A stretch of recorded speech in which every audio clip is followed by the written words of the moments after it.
My name is Michelle Alfa, and on behalf of my co-authors, I will be reviewing the results of a randomized trial we undertook to assess the impact of a digestion-resistant starch on the gut microbiome in older and mid-aged adults.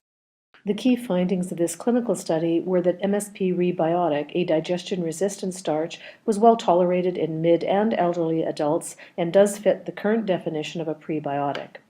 We identified dysbiosis in the ELD, which consisted of increased abundance of Escherichia and Shigella, which was corrected by consumption of MSPrebiotic but not placebo, and finally that MSPrebiotic but not placebo significantly increased the bifidobacteria levels in both mid and elderly adults. The gut microbiome is central to overall health and does influence much of the host's physiology.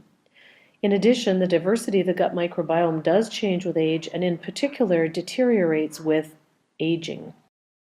Prebiotics are non-digestible complex plant carbohydrates that we cannot degrade, but some of our gut bacteria can. And indeed, the prebiotics essentially feed the good bacteria such as bifidobacteria and lactobacillus in the gut. There have been no human clinical trials to determine if MSPrebiotic meets the criteria of being a prebiotic. An overview of the MSPrebiotic study is shown in this slide and essentially involved enrolling adults 70 years and older into arms 1 and 2, as well as adults 30 to 50 years of age in arms 3 and 4. The participants were randomized to either MSPrebiotic or placebo after week 2, and then samples of stool and blood were collected at baseline, week 2, and at 3 successive time frames subsequent to this during the 3-month clinical trial. Our baseline data showed that at the beginning of the study, before taking any product, there was a dysbiosis in the ELD population in that the proteobacteria levels were significantly higher compared to the same organism levels in the mid population. The dysbiosis observed in the elderly was corrected after 12 weeks of consuming MSPrebiotic, but was not corrected in the elderly group taking the placebo. The other major finding of our clinical study was that there was a significant increase in bifidobacteria, which are members of the Actinobacteria phyla, in both elderly and mid-age population. MSPrebiotic was able to significantly increase the abundance of endogenous bifidobacteria species within both elderly and mid-aged adults.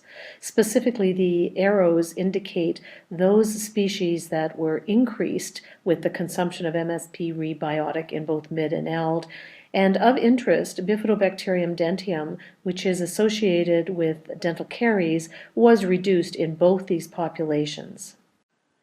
In addition to the microbiome changes that we observed, we also identified that butyrate, a short-chain fatty acid, was significantly increased in the stool of ELD participants consuming MSPrebiotic, but not in mid-aged participants. Butyrate is a primary energy source for gut colonocytes and ensures gut integrity, so the finding that MSPrebiotic is able to stimulate this short-chain fatty acid attests to the health-promoting benefit of MSPrebiotic. We are excited about the results of this clinical study because it's the first in humans to show that MSPrebiotic is a resistant starch that meets the criteria of being a prebiotic. A second manuscript will be published shortly describing the beneficial effects of MSPrebiotic on blood glucose and insulin resistance.